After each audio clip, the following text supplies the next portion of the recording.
मैंने लॉकडाउन के बीच में एक कविता लिखी है जो आपके सामने मैं यहाँ प्रस्तुत करने जा रहा हूँ। तो कृपया आप सभी का ध्यान इस ओर मैं आकर्षित करना चाहूँगा। कविता का शीर्षक है लॉकडाउन के बाद।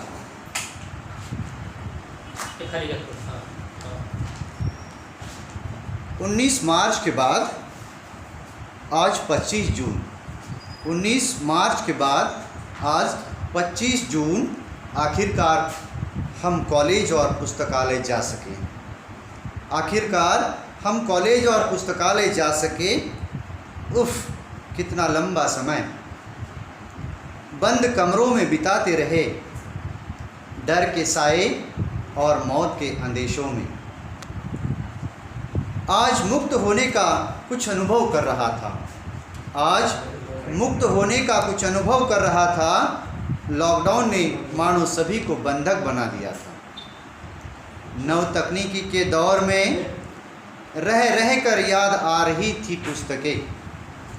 नव तकनीकी के दौर में रह रह कर याद आ रही थी पुस्तकें। बरबस मेरे कदम पुस्तकालय की ओर चल पड़े। बरबस मेरे कदम पुस्तकालय की ओर चल पड़े। जाते ही पुस्तकालय कर्मी से कहा, जाते ही पुस्तकालय कर्मी से कहा, ताला निकालो। सहज पूछा, कितने दिनों से बंद पड़ा है। सहज पूछा, कितने दिनों से बंद पड़ा है। चेहरे की तनिक निराशा छुपाते हुए करीब करीब 4 महीने, लगभग 101 दिन तक।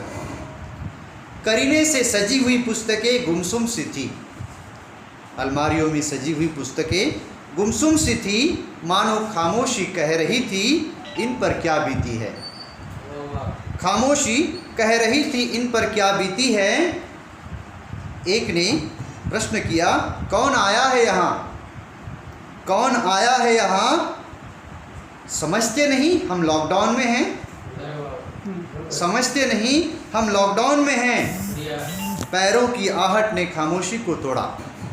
पैरों की आहट ने खामोशी को तोड़ा।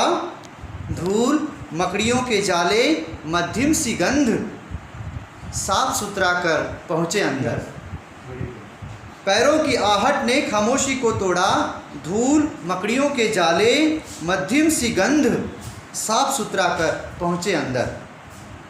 देखो किताबें मासूम बच्चों सी पल के सकुचाए देखने लगी। तनिक आश्चर्य में पड़ गई किताबें। तनिक आश्चर्य में पड़ गई किताबें। एक ने दूसरे से कहा, कोई आया है पढ़ने हमें। कोई आया है पढ़ने हमें। दूसरे ने तीसरे से कहा। चौथे के बीच में सहमी हुई सी आवाज़ आई। सहमी हुई सी आवाज़ आई, हमसे भी कोई इतनी बेवफाई। हमसे भी कोई इतनी बेवफाई। क्या बिगाड़ा है हम किताबों ने इंसानों का। क्या बिगाड़ा है हम किताबों ने इंसानों का। आजकल हमारी ओर कोई आता भी नहीं। आजकल हमारी ओर कोई आता भी नहीं। पर यह न भूलो हम ही ने दुनिया को संवारा है। पर यह न भूलो हम ही ने दुनिया को संवारा है। अज्ञान का अंधेरा हटाकर ज्ञान के उजाले से इस जहान को रोशन किया है। आदमी जन्म लेगा और मृत्यु को पा जाएगा। आदमी जन्म लेगा और मृत्यु को पा जाएगा।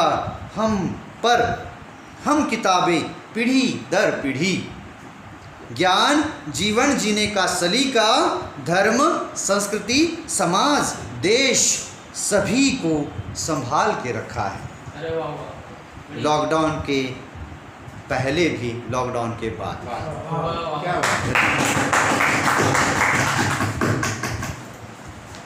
शेयर कर।